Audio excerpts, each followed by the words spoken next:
Tizzano's MCG hit. Mouthguard reveals high-impact collision. Rugby controversy World Cup updates. The data from Carlo Tizzano's smart mouthguard has unveiled a significant revelation. During the final ruck of the second test at the MCG, Tizzano experienced a high-magnitude impact when he was controversially, yet legally, struck on the back of the neck.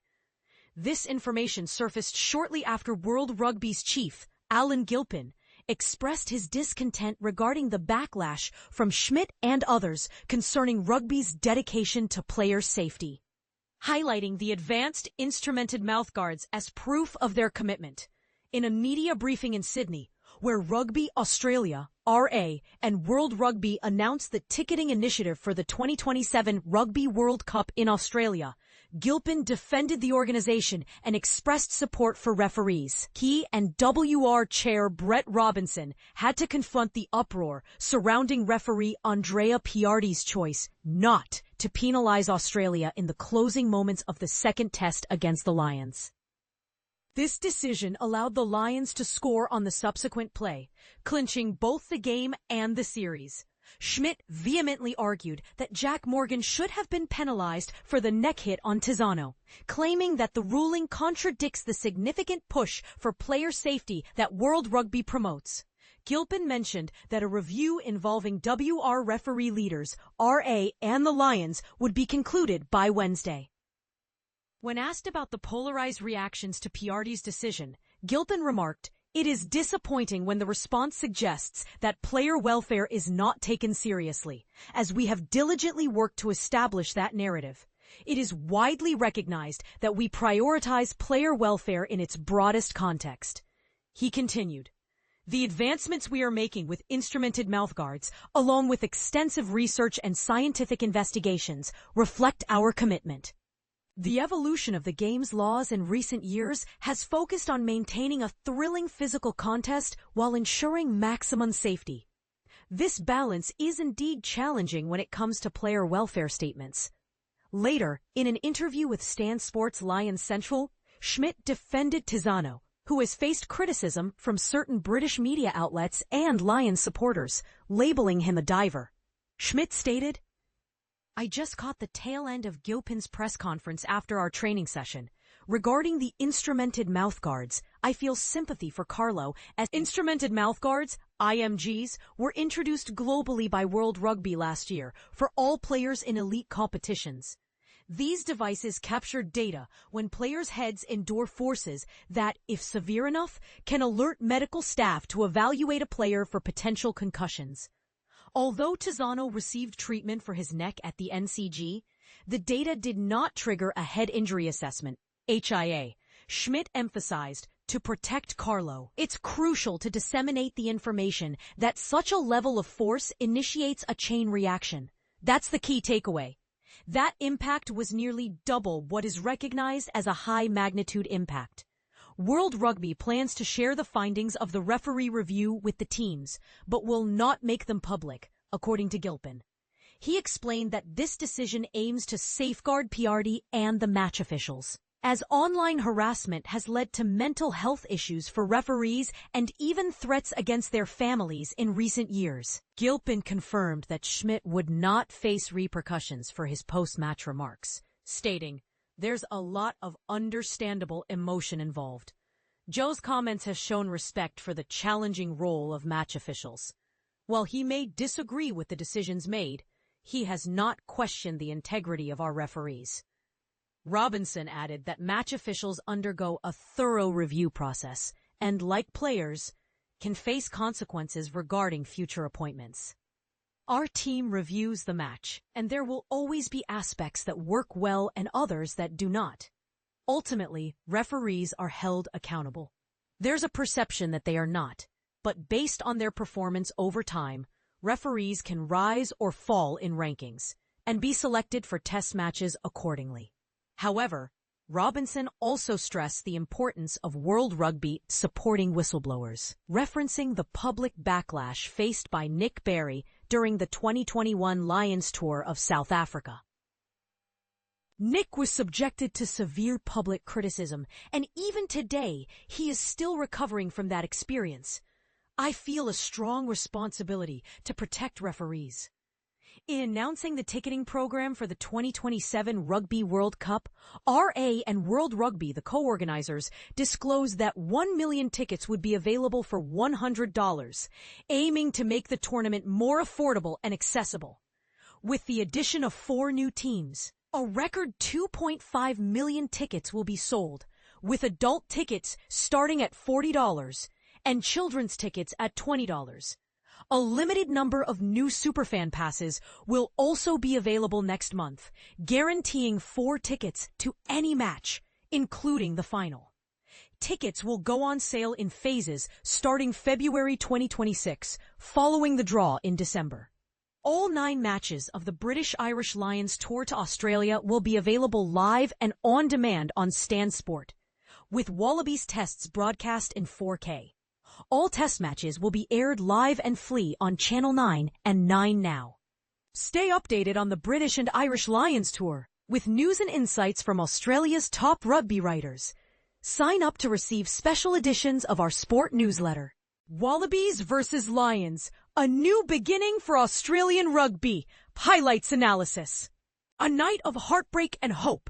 The Wallabies' journey from despair to determination. This was not a funeral, but a fresh start for the Wallabies and Australian rugby. After a devastating 29-26 loss to the British Irish Lions, 40 players, coaches, and staff gathered in a circle at the MCG, their faces etched with exhaustion and emotion. The night had been a stark reminder of the challenges they faced after watching their hopes crumble against the Lions. Many wore dark suits from a sponsor, while others in gold bore the weight of a somber mood. But here's where it gets controversial. A critical moment in the match, when the official allowed a high-contact tackle on Carlo Tizzano, sparked outrage. Fans, broadcasters, and even coach Joe Schmidt called it a misstep, one that sealed the defeat and left many feeling defeated. As the crowd began to disperse, the Wallabies stood united, their eyes meeting Schmidt's. "They were broken at the end," he said, but with a defiant resolve. "You've got to keep going forward, and we won't wallow in self-pity." This was a scene of mourning, but for the Wallabies and Australian rugby, it was a turning point. Years of underperformance had left the team struggling with confidence. But moments like Joseph-Aukuso Suali's try, a stunning score that ignited belief, showed a spark of hope. The Wallabies had long been overshadowed in Australia's sports spotlight, but this match changed that. With a record crowd of 90,307 and millions watching online, the young team faced the Lions, a side often deemed the best in the world. Alan Ala'alatoa, the team's captain, described the moment as so good to see the boys just playing freely. The Wallabies matched the Lions in intensity, a stark contrast to their earlier struggles in Brisbane. Rob Valetini and Will Skelton delivered standout performances, though a late altercation between Skelton and Lions captain Maro Itoje drew sharp criticism from the referee. This night was filled with unforgettable moments.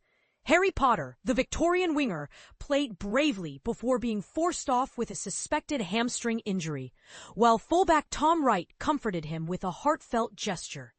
The Wallabies' bravery shone through in their daring plays. Wright danced past 2 defenders to create space, and Gordon's 80-minute shift showcased precision and composure. Yet, errors and injuries forced Schmidt to rely on his bench early, a decision he later reflected on with regret. Though the result was painful, Schmidt emphasized progress. "It's never linear. It ebbs and flows," he said. "We're building consistency, playing rugby that entertains and excites us." And to the circle of players, he simply said, "I was proud of them. What do you think?" Was the controversial tackle fair, or did it cost the Wallabies the game? Let's hear your thoughts in the comments. Joe Schmidt criticizes Jack Morgan clear-out decision in British Irish Lions 2025. Imagine a rugby match where a single moment becomes the focal point of heated debate, challenging the very principles of player safety in the sport. This is precisely what happened during the British and Irish Lions' thrilling victory over Australia in the second test of their 2025 series, with the contentious decision surrounding Jack Morgan's clear-out becoming the talk of the town. Australia's head coach, Joe Schmidt, expressed his strong disagreement with the ruling that did not penalize Morgan for his clear-out on Carlo Tizzano at the crucial ruck leading up to Hugo Keenan's match-winning try. This decision, according to Schmidt, contradicts the ongoing emphasis on enhancing player safety in rugby. Everyone can form their own opinion, Schmidt acknowledged. However, from our viewpoint, it feels like a decision that doesn't align with the significant efforts being made to prioritize player safety. Schmidt elaborated on why he believes the play should have resulted in a penalty. According to Law 9.20 of Rugby's rulebook, a player must bind onto another player before charging into a ruck or maul. Additionally, any contact above the shoulder level is strictly prohibited due to the risk of serious injury. What we've observed through multiple replays from various angles supports our stance, Schmidt stated. The clear-out involved contact above the shoulder level without proper binding, which is against the rules. Interestingly, Finn Russell, the Lions fly half, had a contrasting perspective.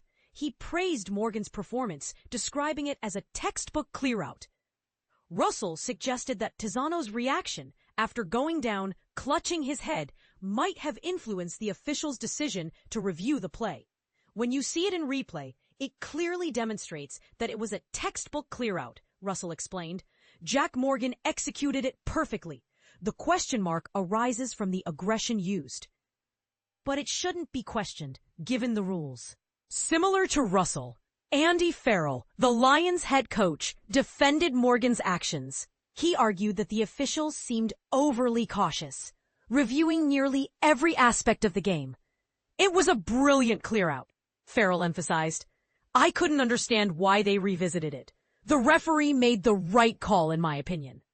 Former scrum half Andy Nicol also chimed in, asserting that Morgan did nothing wrong during the play. Nicol highlighted that Morgan consistently remained below shoulder level and cleared Tizzano effectively. He was always low, and the jackaler positioned himself dangerously, Nicol recounted. This was a perfect example of how every player is trained to clear out a ruck. The Lions entered the match as favorites, having won the first test comfortably in Brisbane. They extended their lead in the second half, despite falling behind by 18 points. Ultimately, they secured the victory with the final play of the game, securing their first Test Series win since 2013. Despite the loss, the Wallabies showcased commendable resilience throughout the series. Their captain, Harry Wilson, expressed pride in the team's effort and determination. It's painful, but I'm incredibly proud of our team and how we fought back, Wilson said. We played some fantastic rugby, and not getting the result means we'll have to bounce back stronger next time. This controversy surrounding the Morgan clear-out serves as a reminder of the intricate balance between maintaining player safety and allowing the physicality inherent in rugby. As fans and experts continue to debate the merits of the decision, one thing remains clear. The incident will undoubtedly shape future discussions on rugby regulations and player welfare.